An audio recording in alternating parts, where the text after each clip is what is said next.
فأنا ناصح لإخواني بالصدع بالحق تبيض وجوههم. السكوت في مسألة الحزبية يضرها، فاصدع بما تؤمر وأعرض عن المشركين. سلامي على دماج ورجالها والشيخ يحيى ودار العلم يا سعد بانيها. أفضل الأنبياء وخاتم النبيين وعلى آله الطاهرين وصحبه أجمعين ومن تبعهم بإحسان إلى يوم الدين. أما بعد.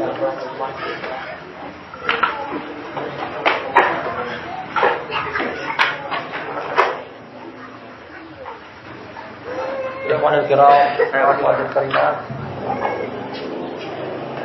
barakallahu fikum jami'an. Kita akan lanjutkan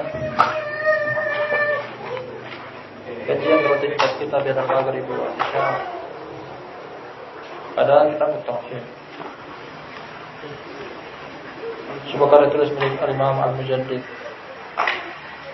Muhammad bin Abdul Wahhab An-Najdi At-Tamimi rahimahullah alaih. Kita berada pada bab yang ketiga. Pada pertemuan sebelumnya telah kita baca awal bab sekaligus kumpulan dalil yang boleh bawakan dalam bab ini serta beberapa masail pembuka. Dari bab yang ketiga dengan bunyi al-khawfu minasy-syirk, takut atau khawatir untuk terjerumus ke dalam kesyirikan. Setelah kita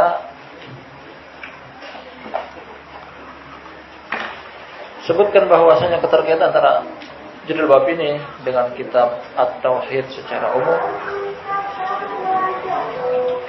bahwasanya tidak akan dianggap sempurna tauhid seseorang kecuali dengan mendatangkan rasa takut dalam dadanya untuk terjerumus ke dalam kesyirikan. Akan sempurna tauhidnya. Dengan alasan bahwasanya dalil-dalil yang boleh bawakan kepada kita hanya ada dua nabi, hanya ada dua rasul yang dijuluki dengan julukan ini Khalilur Rahman, kekasih Allah Subhanahu wa taala, julukan terpuncak tertinggi dalam penghambaan kepada Allah Subhanahu wa taala. Mereka merasa takut untuk terjerumus ke dalam kesyirikan. Serta alasan lain juga yang boleh bawakan dari 3 dalil, 1 ayat serta 2 hadis. Kenapa hendaknya kita takut kepada kesyirikan? Karena kesyirikan adalah dosa besar yang paling besar, memiliki dampak negatif yang sangat buruk, berupa tidak akan diampuni dosa tersebut.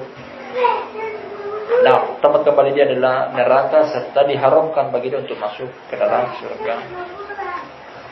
Kita susulkan kemarin juga tentang beberapa dampak lain akan kesyirikan, termasuk halal darahnya untuk ditumpah, dijuluki bahwasanya dia adalah sejelek-jelek makhluk ciptaan Allah.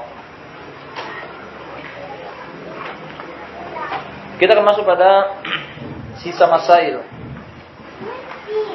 Di antara 11 masail yang boleh bawakan dalam bab ini. Kata penulis Ar-Rabi'ah yang keempat. Sampai sini tadi malam. Yang ketiga sudah, berarti malam ini yang keempat. Yang ketiga belum. Kalau kita terangkan annahu minasyirkil asghar. Riya adalah termasuk syirik asghar. Kita terangkan tentang perbedaan antara syirik kecil dan syirik besar. Masailnya. Nah, sekarang masail Ar-Rabi'ah yang keempat. Kata penulis, annahu akhwafu ma yukhafu minhu ala sholihin.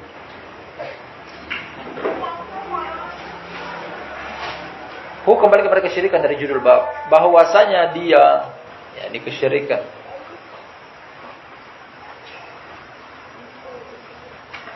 adalah sesuatu yang paling ditakuti oleh orang-orang soleh.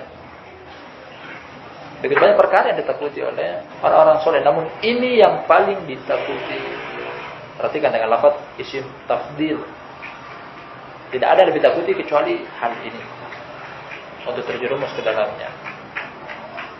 Nah, diambil dari ungkapan-ungkapan Al-Quran, ungkapan-ungkapan hadis yang menjurus ke sana. Dari perkataan Nabi Allah Ibrahim alaihissalam sebagai bentuk permintaan hajat doa kepada Allah, wajnubni wa baniya an na'budal asnam. Jauhkanlah aku dan anak keturunanku dari penyembahan berhala. Perhatikan tentang lafaz Nabi Ibrahim dan berdoa, jauhkan. Jangankan terjerumus, mendekat saja dia enggak mau.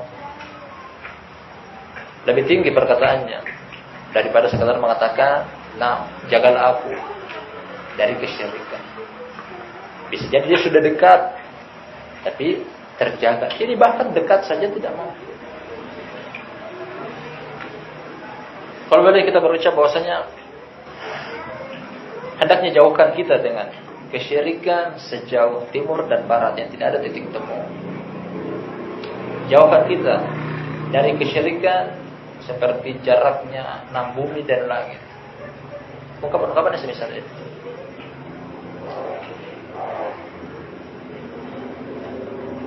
Bila datang secara umum perkataan ala solihin, orang-orang soleh, puncak tertinggi dari orang-orang soleh adalah para nabi. 2 contoh yang boleh bawakan dari 1 ayat serta 1 hadis. Pertama, Nabi Allah Ibrahim, Khalilur Rahman. Beliau sengaja membawakan ayat 6 julukan ini. Khalilur Rahman, yakni Nabi Ibrahim. Beliau pun bawakan tentang kekhawatiran Rasulullah sallallahu alaihi wasallam. 2 suri tauladan, panutan yang Allah perintahkan kita untuk mengambil contoh dari mereka. Laqad kana lakum fi Rasulillahi uswatun hasanah. Laqad kana lakum uswatun hasanatun fi Ibrahim. Nah, cukup bagi kita ketika kita memahami tentang 2 orang ini pantas untuk dijadikan sebagai suri tauladan. Contoh mereka dalam segala hal, termasuk dalam hal rasa khawatir dalam dada mereka untuk terjerumus ke dalam kesyirikan.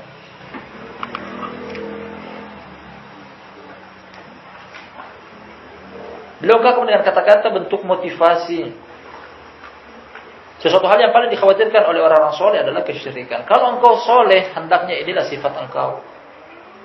Kalau tidak ada rasa takut dari terjerumus akan kesyirikan, berarti engkau bukan termasuk orang-orang soleh.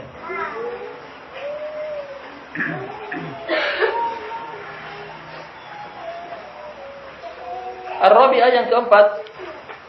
Yang keempat lagi. Nah, Al-Khamisah yang kelima. Naam yang kelima. Qurbul jannati wan nar, dekatnya surga dan dekatnya neraka. Apa makna dari ungkapan ini bahwa barakallahu fikum bahwasanya begitu mudahnya orang untuk masuk ke dalam surga karena saking dekatnya, serta begitu mudahnya orang untuk terjerumus ke dalam neraka karena saking dekatnya.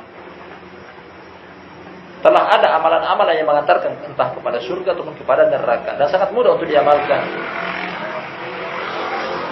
2 hal yang kita petik di sini bahwasanya pertama, ini yang disebut oleh para ulama tentang al-wa'd wal wa'id.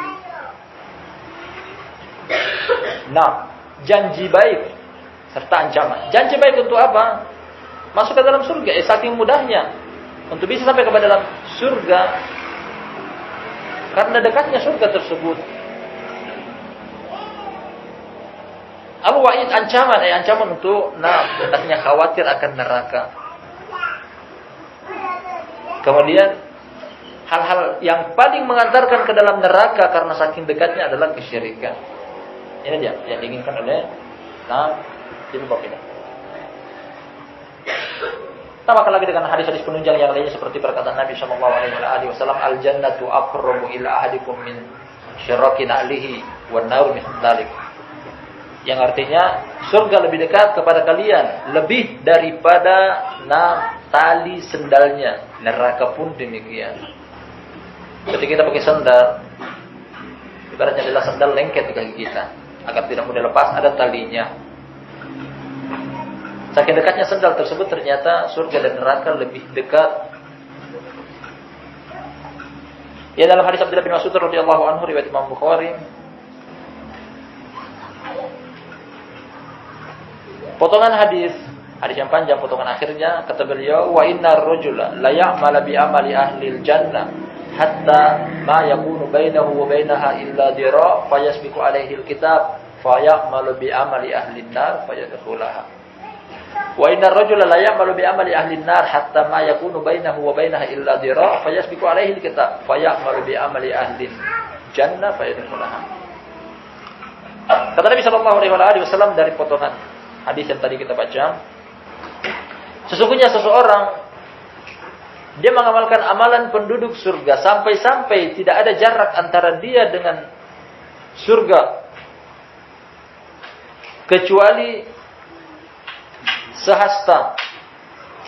Kemudian dia mengamalkan amalan penduduk neraka, mati di atas amalan tersebut, kemudian masuk ke dalam neraka. Dan kebalikannya, seseorang dia mengamalkan amalan penduduk neraka sampai-sampai tidak ada jarak antara dia dengan neraka kecuali sehasta.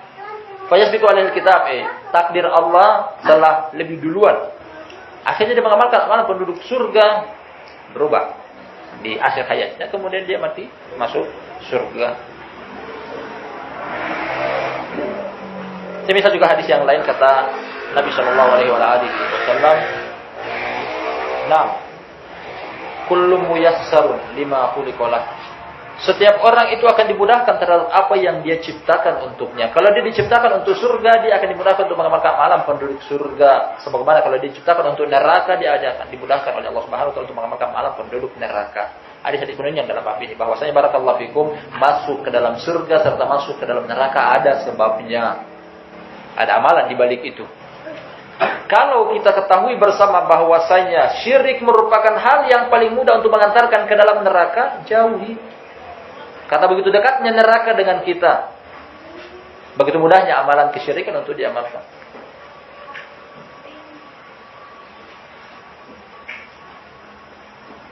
Ini kita katakan bahwasanya dalam hal ini terdapat al-wa'd wal wa'id. Pertama, motivasi untuk selalu mengamalkan amalan kebaikan karena surga di depan mata. Mungkin setiap kita mengamalkan amalan penduduk surga, dan kemudian tak ada jarak antara dia dengan surga kecuali kematian dan hari kiamat, kebangkitan. Demikian juga neraka.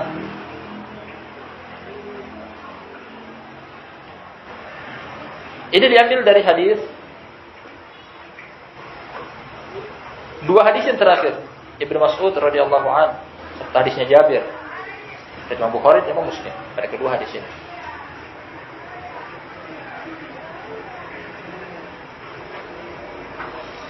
As-sadisatu yang keenam,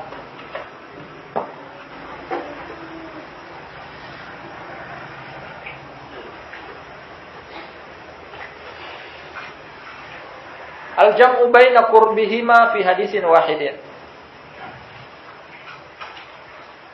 Penggabungan antara ungkapan dekatnya keduanya, surga dekat, neraka dekat, kepada kita masing-masing kita, dalam satu hadis, yakni hadisnya Jabir riwayat Imam Muslim.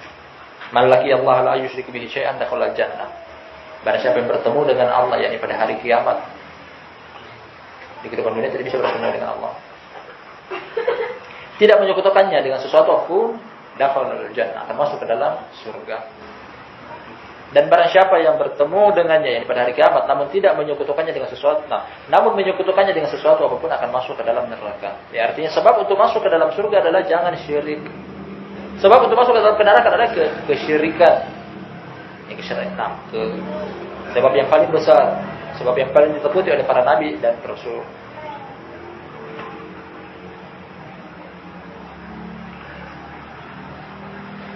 Begitu banyak dalil yang mengumpulkan dalam hal ini. Orang yang berakal tahu bahwasanya di surga cuma ada dua jalan. Kalau bukan surga, neraka.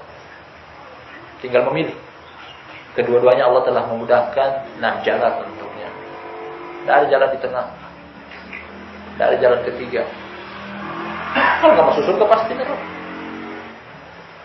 Waliyadzubillah.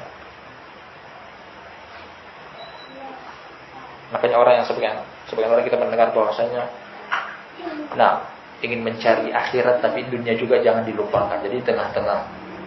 Kalau pilih dunia, silakan pilih dunia, enggak dapat akhirat. Kalau mau pilih akhirat, nah korbankan dunia. Seperti itu konsekuensinya.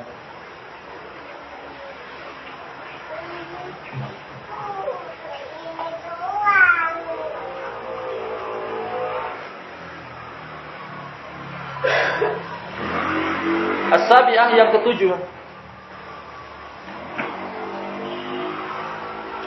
Annahu man laqiyahu la yusyriku bihi syai'an dakhala al-jannah wa man laqiyahu yusyriku bihi syai'an dakhala an-nar walau kana min a'budin nas. Pahami hakikat kesyirikan. Akan datang pada judul bab berikutnya. Kalau kita selesai dari masalah-masalah kita akan baca berikutnya. Pahami kesyirikan, apa itu kesyirikan? Kemudian pahami lawan daripada kesyirikan, tauhid. Apa itu tauhid? Karena kunci kesuksesan ada pada tauhid, serta kunci kecelakaan ada pada syirik.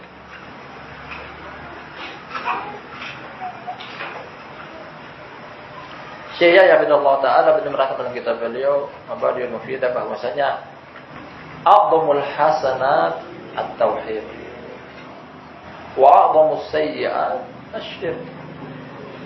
Seagung-agungnya kebaikan adalah tauhid, karena begitu banyak keutamaan tauhid. Dari apa tadi kita baca di depan, menghapus dosa-dosa, mengantarkan kepada surga, dijauhkan dari neraka. Nah, haram darahnya untuk ditumbas. Di antara apa yang telah kita kaji tentang keutamaan tauhid.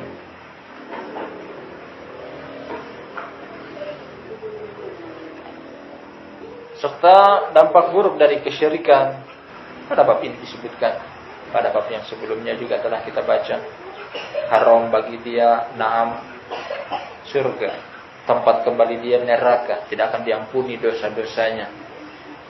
Dan poin yang ketujuh diambil dari hadisnya Jabir radhiyallahu anhu riwayat Muslim, bahwa siapa yang bertemu dengan Allah Subhanahu wa taala, inti di sini letak perbedaannya. Tidak menyekutukannya dengan sesuatu apapun akan masuk ke dalam surga, meskipun mungkin ada dosa-dosa yang lainnya. Dosa-dosa selain kesyirikan. Nah, pantas untuk dicelupkan ke dalam neraka sebagai tebusan. Intinya penghujung kisah dia akan dimasukkan ke dalam surga. Yang penting tidak syirik. Penting tidak syirik. Dengan seluruh jenis kesyirikan, seluruh warna-warni kesyirikan. Namun ketika satu syirik yang dilakukan barakallahu fikum. Nah, meskipun satu amalan di antara sekian banyak kesyirikan, diharamkan bagi dia neraka. Bahkan diharamkan bagi dia surga, bahkan tempat kembali dia adalah neraka. Beliau berikan semacam tanda kutip di belakang. Barang siapa yang bertemu dengan Allah namun menyekutukannya dengan sesuatu apapun, dia pasti akan masuk ke dalam neraka, meskipun walau kan min abudin nas, meskipun dia adalah orang yang paling banyak beribadah kepada Allah Subhanahu wa taala, paling tinggi tingkatan ibadahnya. Tidak akan bermanfaat ibadah ketika dicampur adukan dengan kesyirikan. Kalau dosa-dosa yang lain masih bisa ditimbang. Masih bisa ditimbang di hari kiamat kebaikan dan keburukannya. Tapi kalau sudah ada syirik, amalan kebaikan yang lainnya terhapus. Tidak akan ditimbang lagi, langsung masuk ke dalam neraka.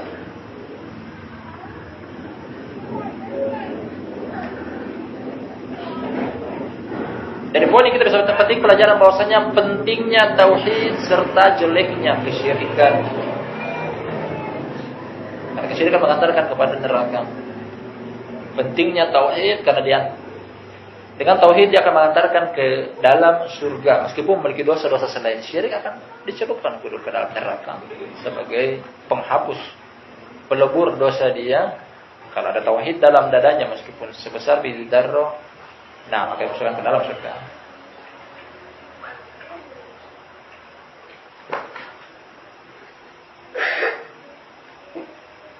Kalau boleh sebutkan pada poin yang kedua di sini bahwasanya barang siapa yang bertemu dengan Allah namun melakukan kesyirikan akan masuk ke dalam neraka meskipun dari orang yang paling banyak ibadahnya, kebalikannya. Barang siapa yang bertemu dengan Allah namun tidak menyekutukannya dengan sesuatu apapun akan masuk ke dalam surga meskipun dari orang yang mungkin melakukan dosa besar selain kesyirikan. Tanda kutip di sini selain kesyirikan. Nah, hanya saja jangan di sini tidak terdapat anjuran untuk memudahkan untuk terjerumus ke dalam dosa selama tauhid ada dalam dada. Karena apa? Barakallahu fikum. Tidaklah air banjir yang mengalir kecuali dari kumpulan tetesan air. Tidaklah bukit yang begitu tinggi kecuali kumpulan dari kerikil-kerikil batu. Yang dalam pepatah bahasa Indonesia sering kita dengar bahwasanya sedikit demi sedikit akan menjadi bukit. Artinya apa? Semakin banyak dosa bertumpuk dan tumpuk, keimanan akan hilang. Menggantikan keimanan tersebut adalah kekafiran. Ketika dosa semakin banyak menumpuk, kemudian bisa menodai tauhid berpindah tempat menjadi syirik. Artinya jangan bermudah-mudah dalam melakukan dosa. Jadi tidak ada kelonggaran untuk melakukan. Hanya saja ini sebagai keterangan bahwasanya begitu mulianya tauhid, dia bisa menghapus dosa yang lainnya. Yang sampai hanya bertawakal kepada tauhid, yang penting aku punya tauhid, aku mau bikin dosa, aku bikin maksiat, aku bikin ini dan itu. Bergantung kepada tauhid enggak tahu. Jangan sampai sebelum engkau meninggal Allah cabut tauhid engkau karena terlalu bermudah-mudah dalam dosa, akhirnya diganti dengan kesyirikan, waliyadzubillah. Sebagaimana telah kita dapati dari hadisnya Mu'adz bin Jabal ketika dia bertanya, "Ya Rasulullah, afala ubasyirun nas?" Wahai Rasulullah, bolehkah aku menyampaikan hadis ini kepada orang lain? Kata beliau apa? La fayattaqilu. Jangan sampai mereka bertawakal hanya kepada tauhid kemudian bermudah-mudah dalam kesyirikan. Subhanallah. Beliau ajarkan kepada kita tentang cara memurnikan tauhid seperti apa. Sehingga juga kita dapati dari sini bahwasanya jangan pernah menganggap sepele yang namanya dosa. Jangan menganggap kecil dosa yang kita perbuat. Perhatikanlah tentang betapa besarnya zat yang kita maksiati. Allahu Akbar. Allah Maha Besar.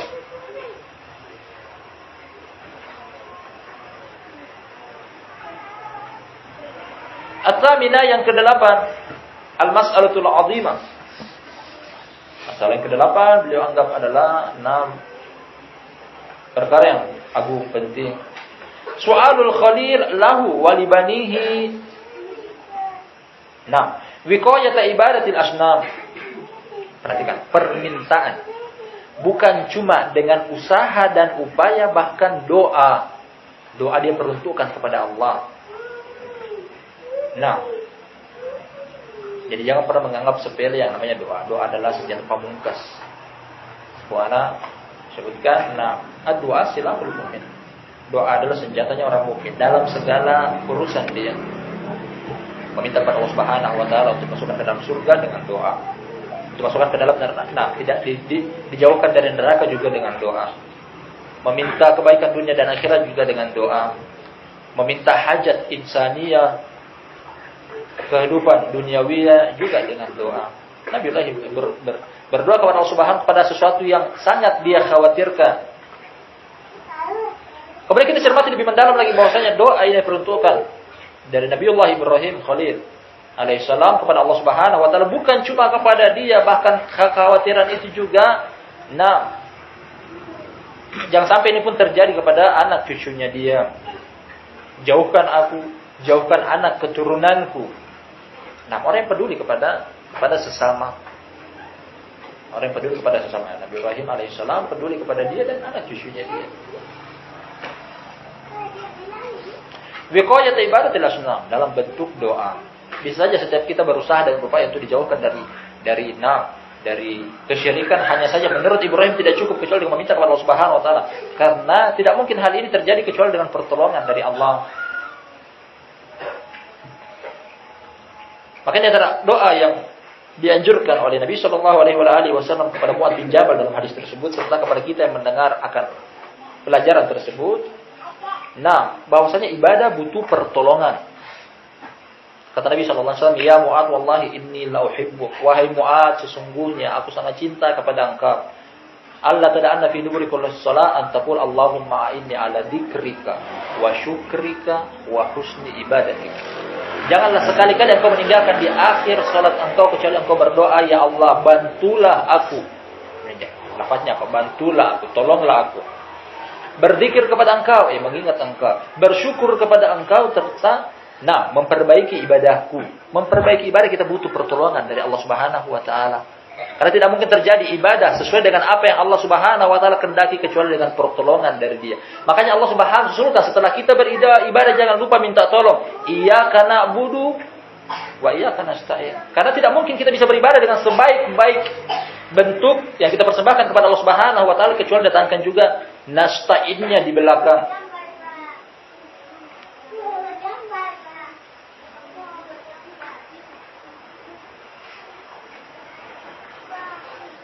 At-tasi'ah yang ke-9.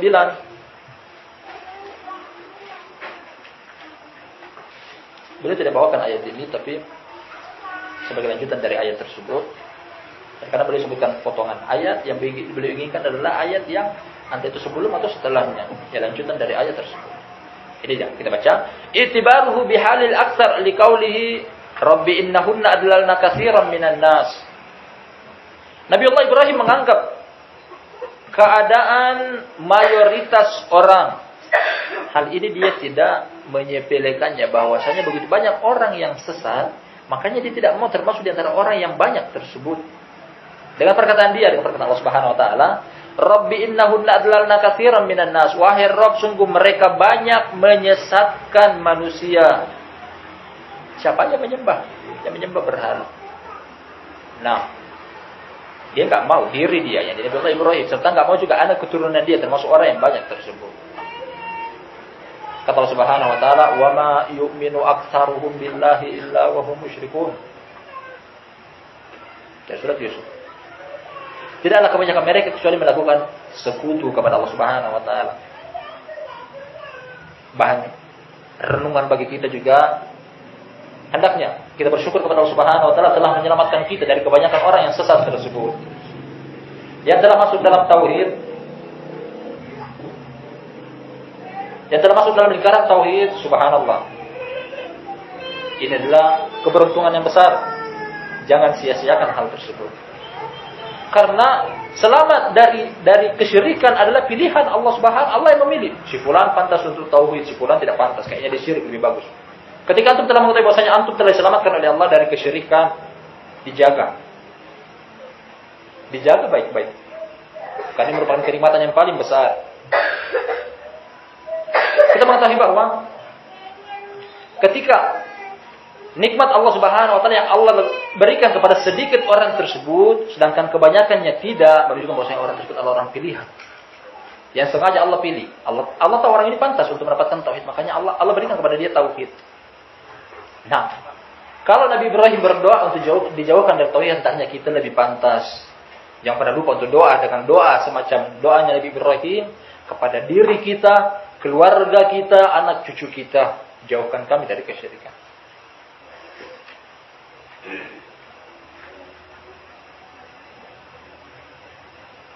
Kita katakan bahwa ini hendaknya jadi bahan renungan kepada kita semuanya bahwa jangan sampai nikmat yang Allah berikan kepada sedikit orang-orang pilihan tersebut Allah cabut dari kita. Karena hal tersebut, bisa saja menjadi mungkin. Tidak sedikit kita dengar ternyata banyak orang yang tadinya Muslim, Allah lahirkan dia dalam keadaan Muslim, ternyata kisah akhir penghujung dia murtad dari agama Allah Subhanahu wa taala. Tidak sedikit juga kita dengar bahwasanya sebagian orang yang tadi duduk di majelis Ahlus Sunnah wal Jamaah ternyata akhir penghujung dia jadi mubtadi.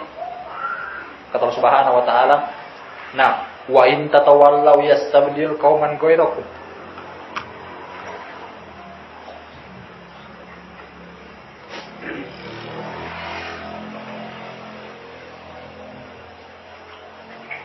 Tsumma la yakunu amsalukum.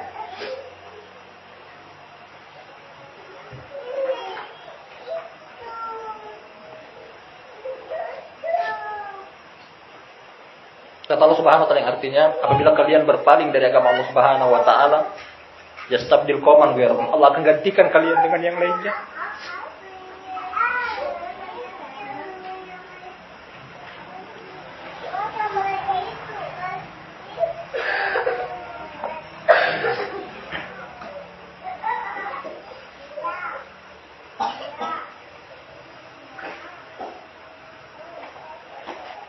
Dari poin yang kita baca, barakallahu fikum, bahwasanya inti dari sini adalah hendaknya kita merenungi kebanyakan orang di luar sana yang jauh dari ajaran tauhid, yang membuat mereka terjerumus ke dalam dosa besar yang paling besar.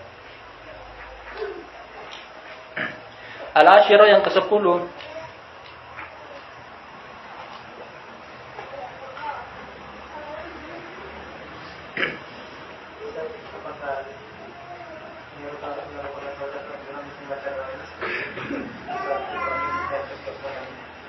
dari ayat surat Al-Hasyr. Laqad kana lakum uswatun hasanatun fi Ibrahim. Itu dia. Artinya bagaimana? Ana jawab dengan ayat yang tadi itu bahwasanya Ibrahim adalah suri tauladan. Apapun yang dia perbuat contoh, karena itu adalah kebaikan. Bukan cuma kepada orang-orang mukmin ayat tersebut turun, katakan lakum uswatun hasanatun fi Ibrahim, sungguh ada suri tauladan pada diri Ibrahim bagi kalian. Bukan cuma keumuman orang-orang mukmin, bahkan Nabi kita Muhammad SAW ada perintah untuk mengikuti Nabi Ibrahim.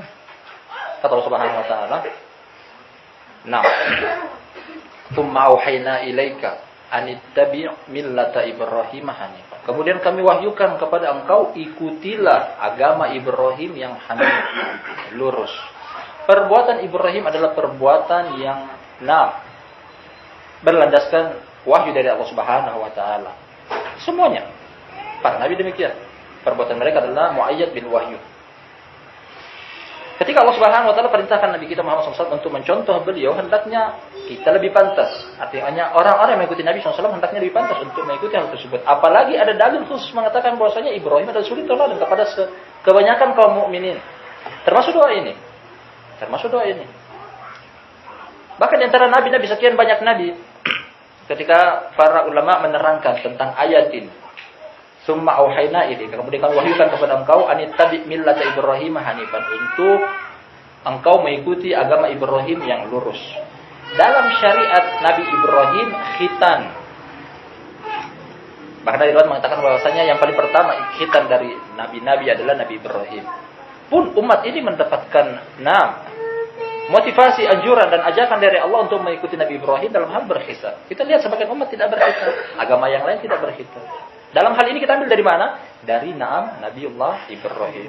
Dalam hadis riwayat Imam Muslim, kata Nabi SAW, kana Ibrahim yahtatinu wa huwa ibnu sab'in bil quddum. Nabiullah Ibrahim dahulunya dia berkhitan umur 80 tahun dengan kuddum. Kuddum ada dua riwayat. Sebab mereka mengartikan kuddum adalah alat digunakan untuk berkhitan, ini kampak. Berkhitan dengan menggunakan tamako. Ada tafsir lain dari para ulama mengatakan kuddum di sini adalah nama tempat. Berkhitan di tempat namanya kuddum dengan usia 80 tahun. Apa yang barusan ditanyakan sama Al-Ab, bahwasanya apa yang kita dapat anjuran untuk berdoa dengan doa seperti secara umum iya.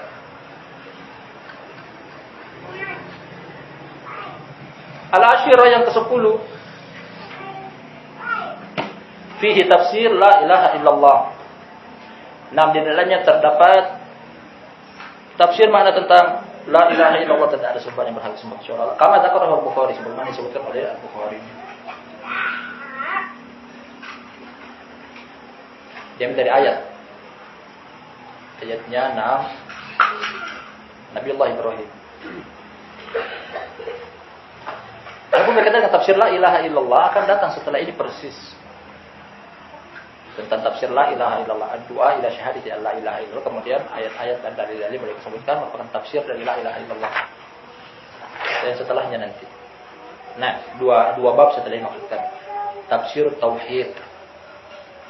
Tafsir tauhid wa syahadati la ilaha illallah akan datang secara khusus tentang poin yang ke-10 ini, tafsir la ilaha illallah, pada dua bab setelah ini. Al-hadiyat asyarah yang ke-11, fadilatu man salima minasyirik, keutamaan orang-orang yang selamat dari kesyirikan. Berkaitan yang ke-9 atau mulai dari yang ke-8 ke-9 sampai pada poin ini, kesemuanya mendapat kepada kita bahwasanya hendaknya ini dijadikan bahan renungan kepada kita. Ketika Allah Subhanahu wa taala memilih untuk memilih orang-orang untuk masuk ke dalam lingkaran tauhid, hendaknya hal tersebut disyukuri. Jangan disia-siakan. Kemudian dijaga jangan sampai hal tersebut Allah cabut kembali dari diri kita. Keutamaan yang besar bagi orang yang selamat dari kesyirikan, apa yang telah kita kaji dari rentetan dalil-dalil dalam bab ini, berupa ayat dan hadis-hadis. Bahwasanya adalah amalan orang-orang soleh. Puncak tertinggi orang soleh adalah pada kedua Khalil Ar-Rahman. Nabi Muhammad SAW serta Nabi Ibrahim alaihissalam.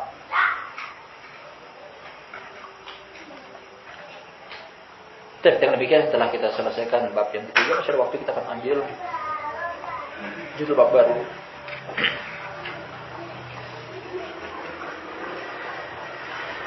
Kata sang penulis, semoga Allah merahmati beliau, bab Ar-Rabi, bab yang keempat. Masih ada waktu, masih ada 10 menit atau 15 menit kita baca. Atau sudah selesai? Berapa menit ini terekam? Baru setengah jam.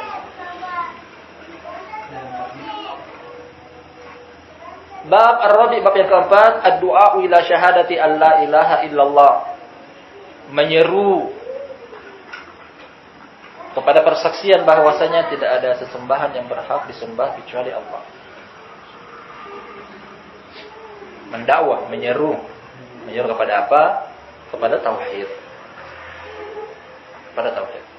Sebelum kita baca rintisan dalil yang dibawakan dalam bab ini berupa ayat dan hadis, pertama-tama kita pahami dulu apa fikih dari judul bab.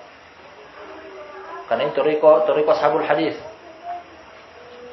Dalam menulis buku-buku atau kitab-kitab mereka bawakan judul bab sebagai inti dari bab, fikih dari bab, kemudian mereka kuatkan dengan dalil berupa ayat dan hadis. Seperti dilakukan Imam Bukhari rahmatullahi alaihi, seperti dilakukan Imam Tirmidzi, tariqahnya ahlul hadis seperti ini. Intisari dari pelajaran ada pada judul bab. Pertama-tama kita simpulkan dulu, mencari apa keterkaitan antara judul bab ini dengan kitab tauhid secara global. Keutamanya adalah bahwasanya seseorang yang Allah Subhanahu wa taala telah pilih dia untuk masuk ke dalam lingkaran tauhid, setelah mengetahui tentang keutamaan tauhid, setelah merealisasikan tauhid, setelah dia tancapkan dalam dadanya juga untuk khawatir terjerumus ke dalam tauhid, ada satu kewajiban yang lainnya, jangan pernah lupa. Apa itu? Tauhid didakwakan. Tauhid didakwakan. Dakwakan kepada siapa? Kepada siapa yang Allah Subhanahu wa taala mudahkan bagi kita. Jadi ketika Allah Subhanahu wa taala anugerahkan kepada sebagian orang tauhid, kewajiban lain bagi dia adalah dakwakan tauhid tersebut. Tauhid bukan hanya untuk kita pribadi, tauhid kepada seluruh umat manusia. Makanya, dakwakan tauhid. Paling pertama kepada anggota keluarga kita merupakan orang-orang di bawah tanggungan kita, istri kita. Kita telah masuk dalam lingkaran tauhid, giring juga mereka untuk masuk ke dalam lingkaran tauhid karena telah kita ketahui tentang keutamaannya yang begitu besar serta dampak negatif dari lawannya, yakni kesyirikan. Akan nanti dalil-dalilnya merupakan apa yang kita simpulkan di depan tentang judul bab menganjurkan akan hal tersebut. Tauhid didakwakan semampu kita.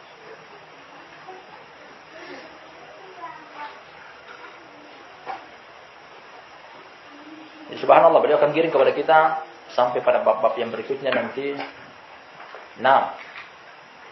Kelengkapan akan realisasi tauhid.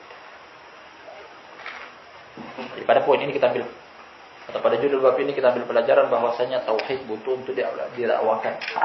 Jadi kalau tauhid sudah masuk ke dalam diri kita, kita tidak dakwakan, berarti tauhid kita kurang, tidak sempurna. Ini yang boleh ingin sampaikan pesan dan pesan dari judul bab ini. Semampu kita mampu hanya ruang lingkup keluarga. Apalagi perkataan Allah Subhanahu wa taala, ya ayyuhalladzina amanu qu anfusakum wa ahlikum nar. Kewajiban bagi setiap kepala keluarga. Wahai setiap orang beriman, peliharalah diri kalian dan keluarga kalian dari api neraka. Kata Ali bin Abi Thalib radhiyallahu anhu tentang tafsir ayat ini, alimuhum, ajarkan mereka. Dari apa? Syariat Allah Subhanahu wa taala, termasuk tauhid butuh untuk diajarkan. Demikian juga kata Nabi sallallahu alaihi wasallam dari hadis Ibnu Umar dalam Sahih, kullukum ra'in wa kullukum mas'ulun ar-ra'iyyati. Masing-masing di antara kalian adalah pemimpin dan akan diminta pertanggungjawaban akan kepemimpinan dia. Ketika engkau telah masuk dalam lingkaran tauhid, kemudian keturunan engkau, keluarga engkau tidak tauhid, engkau akan ditanya akan hal tersebut. Kenapa tidak dakwakan? Aku sudah dakwakan. Selesai tanggung jawab. Yang penting dakwakan dulu. Kalau belum didakwakan berarti tanggung jawab itu masih akan tetap ada di pundak kita. Kita baca dalilnya. Dalil pertama di antara sekian banyak dalil berupa ayat dan hadis. Wa qauluhu ta'ala. Subhanallah, nikmatnya mengkaji buku-buku salaf, buku-buku ahli sunnah. Manis rasanya. Datangkan judul bab, kemudian setelah itu dikuatkan dengan ayat dan hadis. Yang belum merasakan nikmatnya menuntut ilmu, seperti inilah menuntut ilmu. Nah, kita baca buku salaf terasa lebih nikmat dari dunia dan isinya. Yakin kita mengambilnya karena sumbernya adalah Al-Quran, sumbernya adalah hadis, tak diragukan. Makanya ketika sebagian orang memusuhi seorang alim ulama ini, Syekh Muhammad bin Abdul Wahhab An-Najdani rahmatullahi alaihi, kita tahu bahwasanya dia adalah orang yang celaka. Orang yang celaka memusuhi. Nah, apa yang dimusuhi? Sedangkan yang boleh dakwakan adalah kitab, yang boleh dakwakan adalah sunnah. Beliau tidak menyeru kepada kejelekan sedikit pun. Yang boleh suruh kepada kitab dan as-sunnah. Terbukti dari buku-buku beliau semacam ini. Wa qauluhu ta'ala, perkataan Allah yang maha tinggi, Qul hadihi sabili ad'u ila Allah ala basiratin ana wa man ittaba'ani wa subhanallahi wa ma ana minal musyrikin. Nah, begitu kuatnya sisi pendalilan ini. Beliau datangkan judul bab tentang la ilaha illallah. Ayat datang menyinggung tentang kesyirikan. Begitu erat antara judul bab dengan ayat. Kita artikan. Kata Allah Subhanahu wa taala, "Qul wahai Muhammad, katakanlah, hadihi sabili ad'u ila Allah, inilah jalanku, aku menyeru ke jalan Allah." Jadi jalannya Nabi sallallahu alaihi wasallam adalah berdakwah di jalan Allah, bukan menyeru untuk diri pribadi beliau.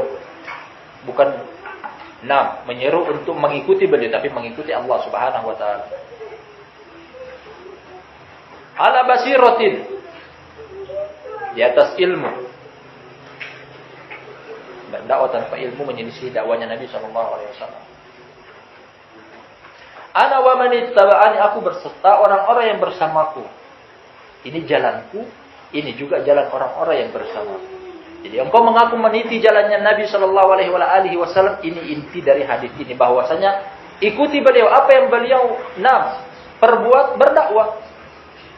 Yang beliau lakukan adalah berdakwah, karena Allah Subhanahu wa taala perintahkan ayat ini untuk dikumandangkan. Hadihi sabili ad'u ila Allah, ini jalanku, aku berdakwah di jalan Allah. Siapa yang berdakwah? Nabi sallallahu alaihi wasallam, orang-orang bersama beliau. Jadi orang-orang yang mengikuti jalannya Nabi sallallahu alaihi wasallam memiliki kewajiban untuk berdakwah semampu dia. Wa subhanallahi wa ma ana minal musyrikin. Perhatikan tentang dakwah yang dianjurkan oleh Allah Subhanahu wa taala kepada Nabi kita Muhammad sallallahu alaihi wasallam serta orang-orang yang bersama beliau. Yang didakwakan adalah ini dia. Subhanallah, ini inti dari dakwah, isi dari dakwah. Maha suci Allah, Allah Subhanahu wa taala disucikan dengan cara apa? Dengan cara tauhid. Ini materi dakwah. Apa itu mensucikan Allah? Bagaimana caranya mensucikan Allah? Tidak ada jalan lain kecuali dengan mentauhidkannya. Allah tandaskan lagi, ditutup bahwasanya lawan dari tauhid adalah wa ma ana minal musyrikin, aku tidak termasuk orang-orang yang mensekutukan Allah Subhanahu wa taala. Ini materi dakwah. Jadi ayat dari awal sampai akhir memiliki keterkaitan erat bahwasanya apa yang beliau dakwakan tauhid, lawan daripada kesyirikan. Begitu pas ayat yang beliau bawakan dari judul bab ini bahwasanya masing-masing orang yang mengikuti, masing-masing orang yang mengaku adalah pengikut Nabi sallallahu alaihi wasallam memiliki kewajiban untuk berdakwah. Dakwah kepada apa? Tauhid. Dari akhir ayat ini, dakwah kepada tauhid. Memberikan peringatan tentang kesyirikan. Sekali lagi kita tegaskan bahwasanya judul bab ini memberikan pelajaran kepada kita bahwasanya ketika Allah telah memilih kita untuk masuk ke dalam lingkaran tauhid, ada satu kewajiban lain yang jangan lupa, dakwakan tauhid. Dakwakan tauhid dari ayat yang barusan kita baca. Sekilas kita akan baca sedikit ayat ini sebagai penutup. Mungkin hadisnya kita akan akhirkan. Pertama-tama bahwasanya dakwah Nabi Shallallahu Alaihi Wasallam adalah dakwah yang terang benderang, seperti matahari di siang bolong, tidak ada kesamaran sedikit pun. Dakwah yang tersembunyi-sembunyi adalah dakwah menyelisih dakwah Nabi Shallallahu Alaihi Wasallam. Makanya sebagian dakwah yang kita dapati bahwasanya mereka terselubung di bawah tanah, tidak mau menampakkan yang jati dirinya ke atas, selalu sembunyi-sembunyi. ta'lim, berkumpul. Bukan dakwahnya Nabi SAW demikian. Bahkan kata Allah Subhanahu wa taala, "Qul wahai Muhammad, katakanlah, kumandangkanlah, umumkan kepada kebanyakan orang, hadhihi sabili, ini jalanku, tidak ada yang samar sedikit pun." Nah, dalam khutbatul hajah juga kata Nabi SAW terkenal sebagian beliau atau sebagian khutbatul hajah. Nah, taraktukum alal bayda lailuha kanahariha la yazigu anha illa al-hal. Kata beliau, aku tinggalkan kepada kalian alal bayda, cahaya yang terang benderang. Lailuha kanahariha, malamnya seperti siangnya, tidak ada kesamaran sedikit pun. Malam ketika dicerahkan dengan Al-Qur'an dan hadis, ibaratnya seperti siang. Nah, la yazigu anha illa halik, tidak akan berpaling dari jalan tersebut kecuali orang-orang tersebut menyimpang, celaka. Jalan yang terang benderang. Tidak ada kesamaran dalam agama Allah Subhanahu wa taala. Tidak ada yang sembunyi dalam agama Allah Subhanahu wa taala. Bahkan Allah perintahkan untuk dikumandangkan. Hadhihi sabili. Jalan ini ditafsirkan dengan ayat dan setelah apa jalan Nabi sallallahu alaihi wasallam, ada 3 hal disebutkan dalam hal ini. Pertama, ada'u ilallah, jalan beliau adalah berdakwah di jalan Allah. Kalau engkau mengaku umat beliau, serukan juga agama Allah Subhanahu wa taala, berdakwah. Ya, masing-masing kita punya beban di atas pundak kita masing-masing berdakwah dengan 6 ruang lingkup kemampuan kita. Ada yang mampu untuk mendakwakan umat, silahkan. Tidak mampu dengan ruang lingkup umat, berdakwah dengan tetangga, keluarga terdekat, atau paling tidak anggota keluarga dia dalam rumahnya. Hanya saja kewajiban ini tidak pernah lepas. Kewajiban ini tidak pernah lepas. Yang menganggap bahwasanya biar aku yang melaksanakan tauhid, istriku biarkan, anakku biarkan, tidak mau aku dakwahi. Ini menjadi dakwah beliau. Yang pertama berdakwah. Kemudian yang kedua adalah berdakwah di atas apa? Ala basir, ilmu. Nah, berdakwah dengan ilmu. Berdakwah tanpa ilmu bukan metode Nabi SAW. Ketika engkau berdakwah tanpa ilmu, apa yang kau akan dakwakan? Omong kosong, hanya perkataan fulan dan perkataan Allah. Nah, berdakwah hendaknya dengan basirah, dengan ilmu. Ana wa man ittaba'ani. Nah, ini adalah metode jalannya Nabi SAW setelah orang-orang yang mengikuti beliau. Sebagai bentuk motivasi kepada orang yang mengaku menempuh jalan beliau, hendaknya inilah yang mereka tempuh, berdakwah kemudian di atas ilmu. Barakallahu fiikum. Atau berkaitan dengan hadis yang lainnya kita akan ambil pada lain waktu. Nah, terima kasih atas kehadirannya dan tidak kurangnya yang dimaafkan. Kita tutup dengan kafaratul majelis. Subhanallah wa bihamdihi.